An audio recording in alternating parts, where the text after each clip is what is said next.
So my dear student, आप लोग कैसे हैं? आई होप कि अच्छे होंगे, अच्छे से बच्चों पढ़ाई करते होंगे। तो बच्चों आज मैं आपको पढ़ाने वाला हूं प्रश्न 3.21 का प्रश्न दूसरा। और इस चैप्टर का प्रश्न पहला क्वेश्चन आप लोग नहीं देखे हैं तो जाकर मेरे चैनल पे आप लोग देख सकते हैं। आज इसी चैप्टर का प्रश्न दूसरा को पढ़ाने वाला हूं।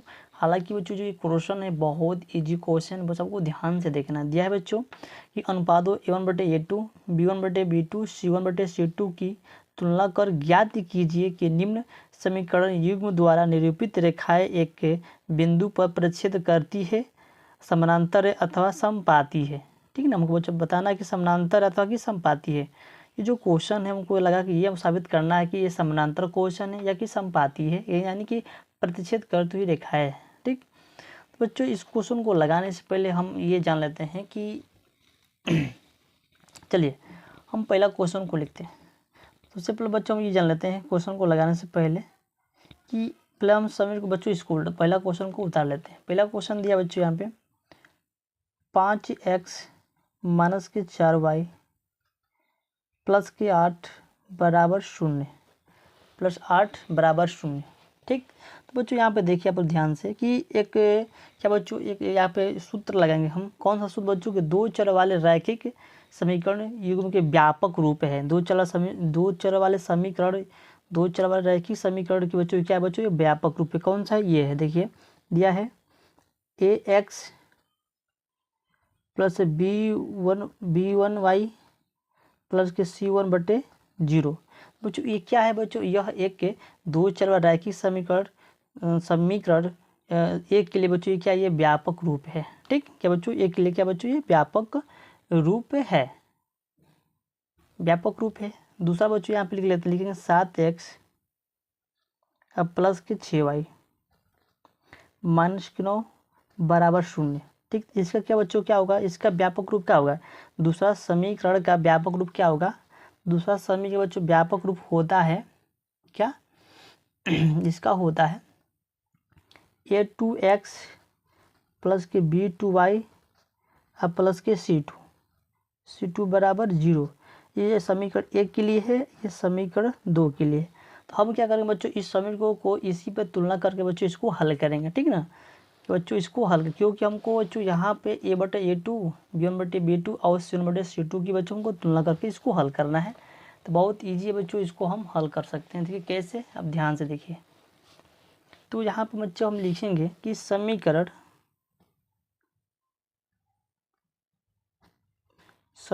एक, दो चर वाले रैखिक समीकरण एक के लिए व्यापक रूप बच्चों ये है। तो लिखेंगे a1 x हो जाएगा अब प्लस के b1y और प्लस के c1/0।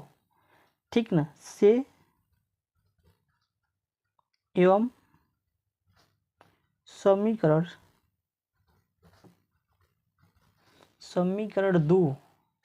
दो को इसको लिख देंगे यहाँ पे a2x प्लस के b2y प्लस के c2 बराबर 0। बच्चों ये क्या है, ये बच्चों दो चर वाले रैखिक समीकरण एक के लिए क्या बच्चों, ये व्यापक रूप है। ठीक ना, इसको समीकरण एक में बच्चों इसका मान इसमें रख देंगे, समीकरण दो का मान इसमें रख देंगे। ठीक ना, रख के बच्चों हल करते हैं। सबसे पहले बच्चों हम निकालते हैं a1/A2। तो समीकरण एक के लिए बच्चों ये लगेंगे पहला, तो a1 क्या बच्चों यहाँ पे दिया है 5, a1 क्या दिया बच्चों, a1 दिया बच्चों हमारा 5, बहुत अच्छा। b1 क्या दिया बच्चों, b1 दिया बच्चों हमारा a b है तो हो जाएगा -4 हो जाएगा। c1 क्या दिया बच्चों, c1 बच्चों हमारा दिया है 8, यहाँ पर हो जाएगा 8 बच्चों, यहाँ पे हो जाएगा 8। आप निकालते हैं a2।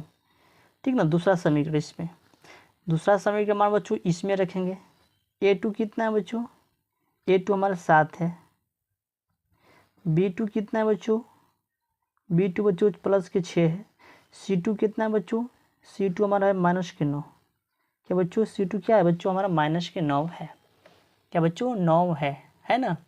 चलिए इसको हम बच्चों में तुलना कर लेते हैं। a1/A2 क्या दिया है, a1/A2 a1 क्या बच्चों, a1 हमारा 5 दिया तो लिखेंगे 5, a2 क्या दिया बच्चों 7 दिया, लिखेंगे 7। ठीक, b1/B2, b1 क्या दिया है -4 दिया है, b2 क्या दिया बच्चों 6 दिया है। ठीक, c1/C2, c1 क्या दिया बच्चों, C1 8 दिया है, C2 क्या दिया बच्चों -9 दिया है, क्या बच्चों -9 दिया है, ठीक ना। जो कटने वाला उसको कटा लेते हैं, 2 एकम 2 दूनी के 4, 2 तिहाई के 6, यानी 3/2। इसका क्या होगा बच्चों 3/2 हो गया, ठीक ना, क्या बच्चों 3/2 हो गया। बच्चों आप देख सकते हैं यहाँ पे A1/A2 B1/B2 के बच्चों ये बराबर नहीं है, क्योंकि इसका मान 5/7 है, इसका मान बच्चों 2/3 आया है, यानी कि ये बराबर नहीं है। जब तो A1/A2 और B1/B2 जब बराबर नहीं है तो बच्चों ये क्या होगा, ये प्रतिच्छेद होगा, क्या बच्चों प्रतिच्छेद होगा। लिख देंगे अतः ग्राफ प्रतिच्छेद है,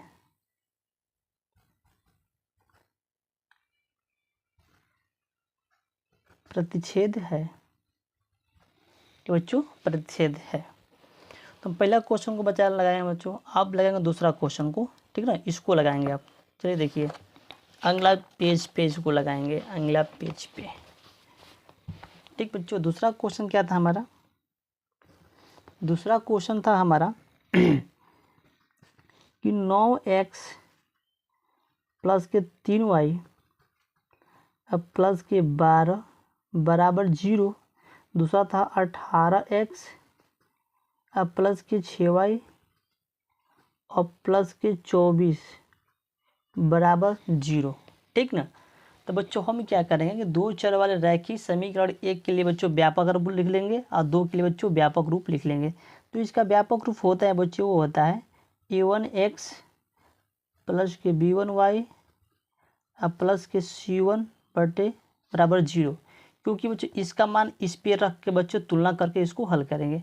दूसरा समीकरण के लिए बच्चों क्या होगा व्यापक, इसका होगा बच्चों हमारा a2x हो जाएगा प्लस के y हो जाएगा प्लस के c2 और बराबर 0। जो समीकरण पहला का मान इसमें रख के तुलना करके हल करेंगे बच्चों, इसका मान समीकरण 2 को रख के बच्चों इसका हल करेंगे, ठीक ना। चलिए इसका भी निकाल लेते हैं उसी तरह से बच्चों। चलिए यहाँ पे लिख लेते हैं समीकरण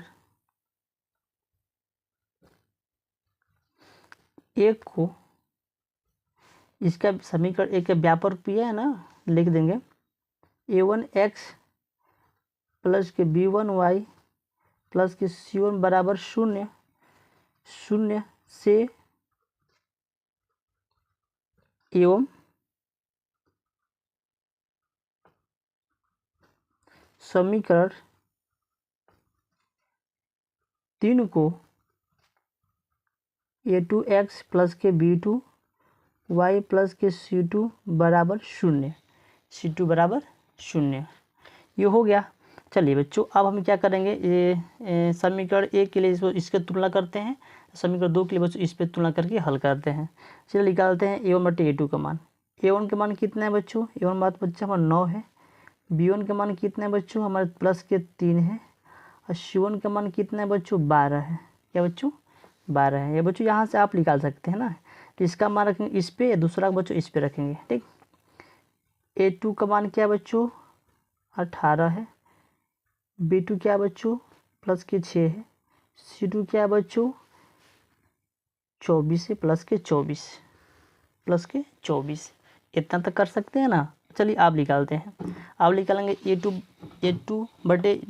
a1/a2।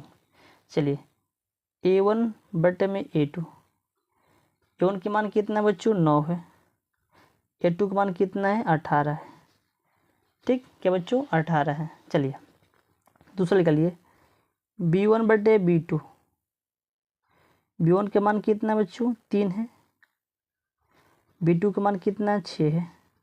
चलिए c1/c2, c1 के मान कितना है 12 है, c2 का मान कितना है 24 है। सारा बच्चों ये कट जाएगा, चलिए कटाते हैं। 9 कम 9, 9 दूनी 18, 3 कम 3, 3 दूना के 6, 12 कम 12, 12 दूना के 24। सबका मान बच्चों देखिए a1/a2 कितना 1/2 है, b1/b2 का मान कितना 1/2 है, c1/c2 का मान कितना 1/2 है, यानी तीनों बराबर है। जब बच्चों a1 जब तीनों बराबर है तो लिख देंगे a1/a2 बराबर है b1/b2 के और बराबर है c1/c2 के। बच्चों जब तीनों बराबर है तो ये क्या होगा, ये बच्चों ये हो जाएगा समपाती हो जाएगा। बच्चों ये संपाती हो जाएगा। तो लिख देंगे यहाँ बच्चों की अतः ग्राफ संपाती है। संपाती है। संपाती क्यों है बच्चों? क्योंकि तीनों का मान बच्चों बराबर आया हुआ है। जब तीनों का मान बराबर आ जाएगा तो सोच लीजिए बच्चों क्या ये संपाती आपका हो जाएगा। तो बच्चों आपको ये क्वेश्चन कैसा लगा? बच्चों अगर आपको ये क्वेश्चन अच्छा लगा तो लाइक कमेंट सब्सक्राइब जरूर करिए। तो चलिए मिलते हैं अगले नेक्स्ट वीडियो में, तब तक जय हिंद जय भारत।